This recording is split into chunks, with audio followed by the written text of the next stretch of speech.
Hey everybody, welcome to another episode. I'm Uther, your host. Today we're going to ramble and talk a little bit about the rumor that now may become fact that Google is going to be using a fully custom SOC and how Microsoft can do the same thing. But before we get started, I want to appreciate everyone that came here to see the video. The last couple of videos, there's been a lot of traffic. Thank you very much to all of you for spending part of your day with me. I really enjoy it, and you can support the channel just by hitting the thumbs up button. It's 100% free, helps me out, and I can do more of these videos. So thank you to everyone.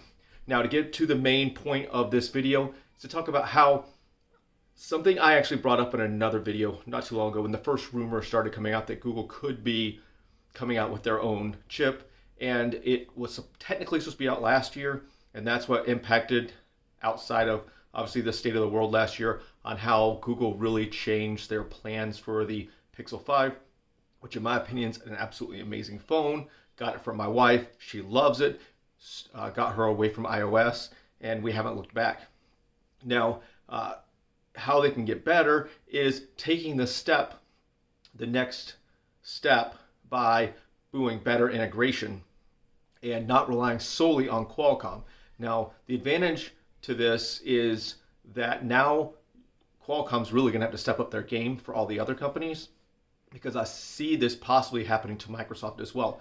I don't see why, and maybe if I do some more research, I could find why Microsoft can't bring down the SQ2 a little bit in clock speeds and put it in the Duo 2 and start using their own hardware across the board, and then the direct comparison so they can make sure all their software is integrated the same way Apple does it, the same way Google's going to be doing it, possibly also doing the same thing with Chromebooks. And obviously, we do know that there is going to be some new AMD chips coming out later this year. They're actually merging with Xilinx. So we're going to see a lot of big things coming this year, and Google's ARM chip is just step 2 of it. We saw Apple do it. Now we're seeing Google do it. Now, I don't want people in the comment section saying people are just copying Apple, copying Google. This stuff takes years and years and years to develop. Like, if you know anything about software and hardware, it takes a really long time to put this stuff together. So let's take a step and be like, hey, look, this has been in the works for a while. Obviously, ARM has a lot going on. They got purchased or are being purchased by NVIDIA. They're supposed to be coming out with their own ARM chips coming up soon. They already have them, but they haven't really done anything outside of the NVIDIA Shield, which I have behind me or to my left, and the Nintendo Switch. That's pretty much all they're doing right now. Obviously, they have some enterprise grade stuff that nobody really sees, some smart card things, but those aren't talked about a lot. But that stuff is out there. People tend to forget, and I talked about it in a video. I know Shane at Scary has talked about it, how on the enterprise world gets overlooked, and a lot of this stuff, just because you and I don't purchase it, doesn't mean it's not out there. The Surface laptop is the #1 laptop in enterprise class now. They've surpassed Dell and HP. Now that's based off one line. Dell and HP obviously make multiple lines, so those numbers can be skewed, but they continue to grow. They may not just be in our hands. What's going to happen from here is we're probably going to see a close integration from Intel, AMD to start working closer with with Microsoft and Google, and maybe even some Linux developers as well, to start making sure that not only do they stay in the game by using ARM and x86, but we start to get closer and closer integration. That's been one of the biggest issues with hardware for a really, really long time, this high level overhead that causes us not to see the real performance. And we still don't get the real performance on all the stuff we really could. On our CPUs, like, we never see the full speed of these Intel, AMD, Apple chips because there's still areas in the software we can do it.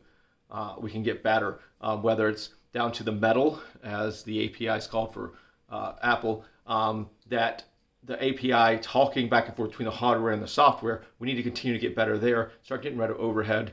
Microsoft really needs to start trimming things down like they're doing with 10X. And they need to take the SQ2 and put it in their Neo and the Duo. And I know they can do it, or the SQ3, and start pulling themselves more and more away from Qualcomm. Now, Google's chip that they're working on is actually in tandem with Samsung, who's also working with AMD. So this is a pretty big deal, right? AMD, Samsung, and Google working together. And we've talked in previous videos, if you go back and look, where I've got talked about the partnerships between Microsoft, Samsung, and AMD. This is Google stepping into the game too. You're talking the two largest companies in the world, minus market cap. The actual size and stretch of the companies, like Google and Microsoft, are the biggest.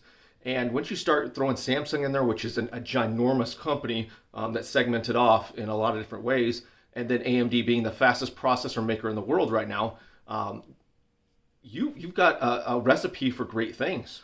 Now, I don't want them to mess this up. I want to see the SQ3 and the SQ2 and the Duo and the Neo. I don't think it's going to happen, but I want to see it. But regardless if we do that or not, by the Duo 3, I want to see Microsoft ARM chips, or at least, like with the SQ chips, their touch on AMD's chips and Samsung's chips. That's who I want to see everybody work. I want to see those guys really start to work together. We could see a real leap in innovation, which we are not seeing in the technology world or in the computing world. Technology itself is obviously innovating. EV vehicles, genomics. If you're in the actual following companies like ARC and Procure out there, there's a lot of stuff going on with 3D printing and space, but we're not seeing a lot of advancements in the actual chips that are going in those. And the main thing we're going to see over the next couple of years is increased 3D printing of boards and chips and stuff from companies like Nano Dimensions and XE1 or whoever that other company is. There's a lot of them.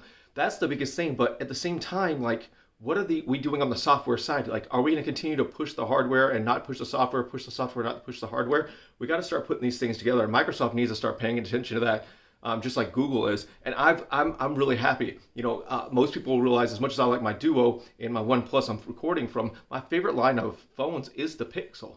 The only reason I got the OnePlus over the Pixel was price, and I wasn't really happy with the lack of fingerprint on the 4. And obviously, the day I purchased it, there was a couple $100 difference because the OnePlus was on sale. Otherwise, I'd be sitting here with a Pixel 4. My wife would have a Pixel 5. I've got Chromebooks. I've got Linux. My kids have school-based iPads and Chromebooks. But realistically, that's the kind of stuff I'm looking at. I want to see Microsoft, Apple, Google. Well, Apple actually starts innovating for the first time in 15 years. But Microsoft and Google really starting to push the market and innovate. Work with AMD. I've got a video coming up soon about AMD's changes in how they're going to be making GPUs and CPUs.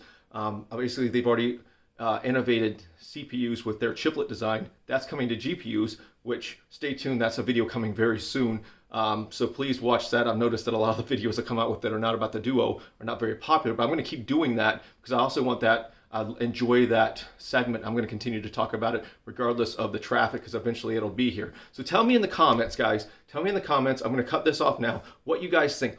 Do you think that Microsoft really needs to start following Apple and Google and get the SQ2, SQ3 in there and maybe have move this over to Samsung and get away from Qualcomm's? I feel like Qualcomm's just falling apart. And get this all figured out.